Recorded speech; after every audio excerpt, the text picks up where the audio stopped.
आज हम लोग पढ़ेंगे एपिसोड 12। देखिए, एपिसोड 12 पढ़ने से पहले मैं आपको कुछ बात बता देता हूँ। जैसे कि यदि किसी विद्यार्थी को नोट्स चाहिए, हैंड राइटिंग नोट्स जो मैंने खुद लिखा है, तो वो कोचिंग में संपर्क कर सकते हैं या मेरे दिए गए नंबर पर कांटेक्ट कर सकते हैं 9504 76 81 69। यह एक और नंबर है।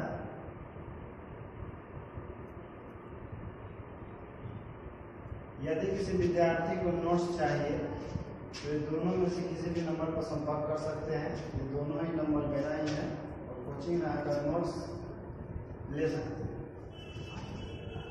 जिसमें से ये नंबर आपका व्हाट्सएप, ये मेरा व्हाट्सएप नंबर है और ये मेरा पर्स, ये बिना व्हाट्सएप। तो आप मैसेज कर सकते हैं या कॉल कर सकते हैं कि नोट्स चाहिए, तो आकर कोचिंग में आप नोट्स ले सकते हैं। चलिए, इसके पहले वाले एपिसोड 11 में हमने पढ़ा था प्रेरण विधि द्वारा आवेशन, कि प्रेरण विधि द्वारा एक वस्तु को बिना स्पर्श किए हुए हम लोग किस तरह से धनावेशित ऋणावेशित कर देते हैं। तो आप पढ़ चुके हैं कि जब किसी उदासीन वस्तु को धनावेशित करना होता है तो उसके पास हम लोग एक ऋण आवेशित वस्तु लाते हैं और उसके बाद उससे हम एक तार जोड़ देते हैं, जिससे प्रतिकर्षण के कारण उसमें उपस्थित सारा ऋण आवेश भूमि में चला जाता है, जिससे वस्तु हमेशा के लिए धनावेशित हो जाता है। तो आज एक क्वेश्चन लिखिए। क्वेश्चन है, आप किसी उदासीन वस्तु को बिना स्पर्श किए हुए कैसे धनावेशित कर सकते हैं।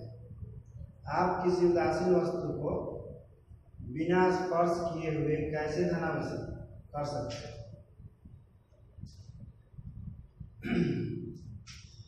आंसर लिखिए इसका। सबसे पहले उदासीन वस्तु को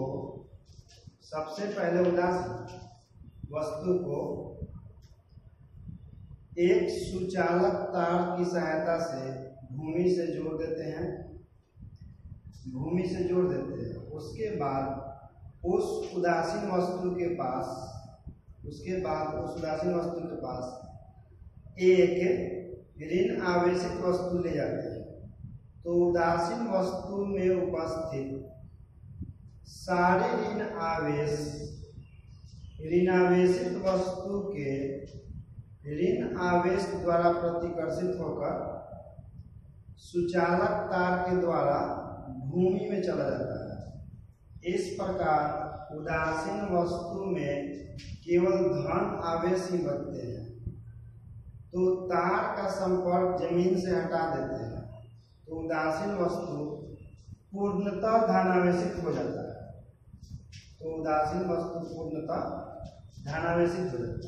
चलिए, इसको एक चित्र के माध्यम से हम समझते हैं।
क्वेश्चन था कि आप किसी उदासीन वस्तु को बिना स्पर्श किए हुए कैसे धनावेशित कर सकते हैं। तो देखिए, सबसे पहले हम लोग एक उदासीन वस्तु लेते हैं और उस उदासीन वस्तु का संपर्क हम एक सुचालक तार की सहायता से भूमि से कर देते हैं और यह वस्तु जो है एक कुचालक पदार्थ के स्टैंड पर टिका हुआ है ताकि इसका संपर्क भूमि से ना हो सके। उदासीन वस्तु का संपर्क हम लोग भूमि से कर देते हैं तार की सहायता से। उसके बाद इस उदासीन वस्तु के पास एक ऋणावेशित वस्तु को हम लाते हैं, तो इस वस्तु में उपस्थित धन आवेश आकर्षित होकर के एक सिरे पर हो जाते हैं और ऋण आवेश प्रतिकर्षित होकर दूसरे सिरे पर हो जाते हैं और यह ऋण आवेश इस तार के द्वारा भूमि में चला जाता है। इस प्रकार इस वस्तु में केवल धन आवेश बचते हैं, क्योंकि धन आवेश ऋण आवेश से आकर्षित होता है, लेकिन यह वस्तु दोनों एक दूसरे के संपर्क में नहीं है, इसलिए केवल धन आवेश इस सिरे पर होगा। और जैसे इस धनावेशित वस्तु को हम हटा लेते हैं तो इस वस्तु में केवल धन आवेश ही बचता है और वस्तु पूर्णतः धनावेशित हो जाता है। फिर से सुन लीजिए, एक उदासीन वस्तु को धनावेशित करने के लिए उसके पास हम लोग उसको पहले जमीन से जोड़ देते हैं एक तार की सहायता से।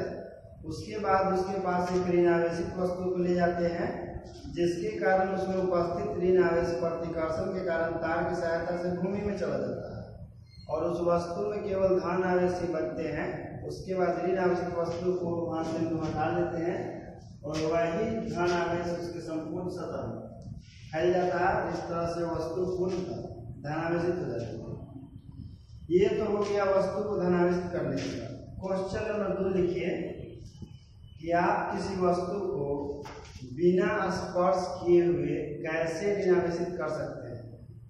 आप किसी वस्तु को बिना स्पर्श किए हुए कैसे ऋणावेशित कर सकते हैं, तो इसका आंसर लिखिए।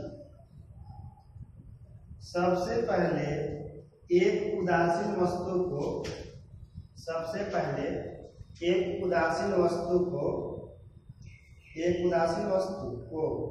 सुचालक तार की सहायता से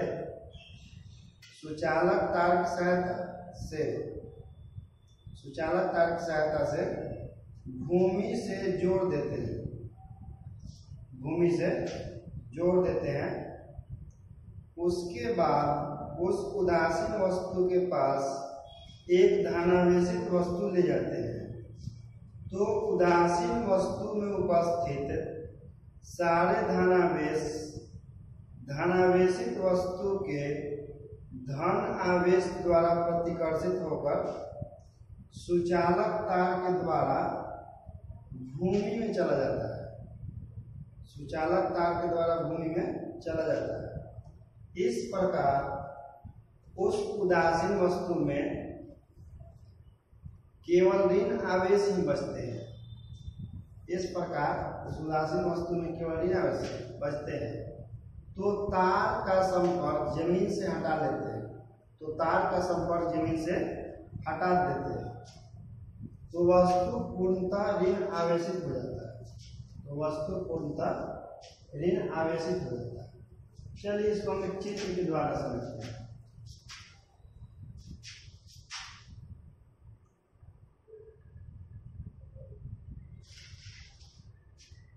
सबसे पहले हम लोग एक उदासीन वस्तु लेते हैं और उस वस्तु को हम लोग तार की सहायता से भूमि से जोड़ देते हैं। इसके बाद इस वस्तु के पास हम लोग एक धनावेशित वस्तु लाते हैं, लेकिन इसके संपर्क में नहीं लाते हैं, इससे दूर ही रखते हैं, लेकिन इसके नजदीक में लाते हैं। तो इसमें उपस्थित जो धनावेश होंगे वो सब प्रतिकर्षण के कारण दूसरे सिरे पर चले जाते हैं और उपस्थित ऋण आवेश आकर्षण का धन आवेश की होता है। उसके बाद इसमें जो भी धन आवेशित कण होते हैं वो तार की सहायता से सब भूमि की ओर गमन करना शुरू कर देते हैं। धन आवेश भूमि की ओर गमन करना शुरू कर देते हैं और इस वस्तु में केवल ऋण आवेश ही बचते हैं। इस वस्तु में केवल ऋण आवेश ही बचते हैं। इस तरह से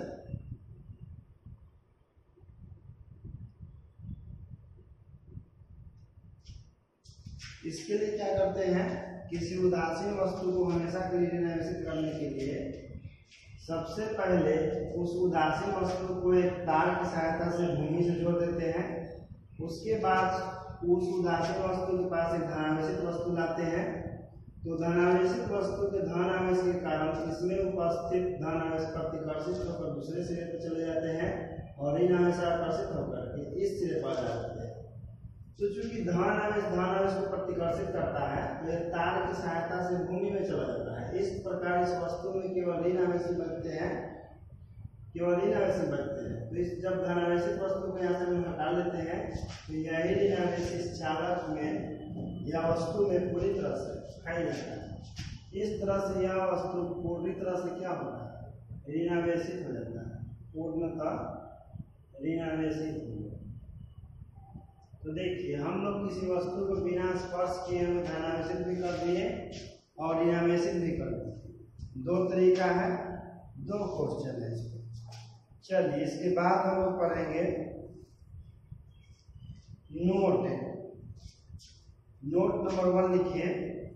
प्रेरण विधि द्वारा आवेशित वस्तु, प्रेरण विधि द्वारा आवेशित वस्तु ना तो आवेश ग्रहण करता है और ना ही आवेश का त्याग करता है।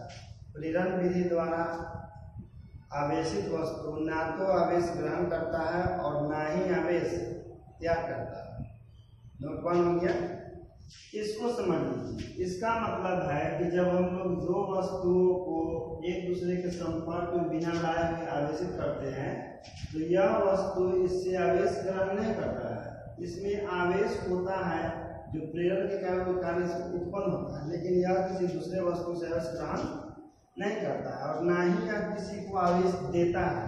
तो प्रेरण विधि द्वारा जब हम किसी वस्तु को आवेशित करते हैं इसमें वस्तु ना तो इलेक्ट्रॉन का त्याग करता है और ना ही इलेक्ट्रॉन ग्रहण करता है। कहने का मतलब कि ना तो किसी को देता है और ना ही किसी से इलेक्ट्रॉन लेता है। प्रेरण विधि द्वारा आवेशित करने में एक वस्तु को दूसरे वस्तु के संपर्क में लाने की आवश्यकता नहीं होती। दूसरा नोट लिखिए। प्रेरण विधि द्वारा किसी वस्तु में उत्पन्न आवेश का परिमाण, प्रेरण विधि द्वारा किसी वस्तु में उत्पन्न आवेश का परिमाण लाए गए आवेश के परिमाण से छोटा या उसके बराबर हो सकता है, लेकिन कभी भी लाए गए आवेश के परिमाण से बड़ा नहीं हो सकता। लेकिन कभी भी लाए गए आवेश के परिमाण से बड़ा नहीं हो सकता। इसका मतलब है कि देखिए जैसे मान लीजिए कि एक वस्तु A है, इस पर आवेश का मान है 2 कूलम और कोई उदासीन वस्तु B है, इसके नजदीक में जब हम लाते हैं तो इस पर चूंकि हम लोग धन आवेश ला रहे हैं तो इस पर ऋण आवेश की उत्पत्ति होगी। तो मान लेते हैं कि इस पर जो भी ऋण आवेश उत्पन्न होगा वो या तो 2 कूलम हो सकता है या 2 कूलम से छोटा हो सकता है, लेकिन कभी भी वस्तु B पर उत्पन्न आवेश 2 कूलम से बड़ा नहीं हो सकता। फिर से समझ लीजिए। प्रेरण विधि द्वारा किसी उदासीन वस्तु पर उत्पन्न आवेश का मान लाए गए आवेश के परिमाण से या तो छोटा होता है या तो बराबर होता है, लेकिन लाए गए आवेश के परिमाण से कभी ज्यादा नहीं हो सकता है। कहने का मतलब कि यह 2 कूलम है, इस पर उत्पन्न आवेश का मान या तो 2 कूलम से कम होगा या तो -2 कूलम हो सकता है। अब -2 कूलम का यदि हम लोग मैग्नीट्यूड निकालेंगे तो ये तो 2 कूलम ही आएगा, यानी कि परिमाण जो या तो इसके बराबर होगा या तो इससे छोटा होगा, लेकिन कभी भी इस आवेश के परिमाण से इस पर उत्पन्न आवेश का मान बड़ा नहीं है। चलिए इसके बाद हम लोग पढ़ेंगे अगले एपिसोड में। तो आज के लिए इतना ही।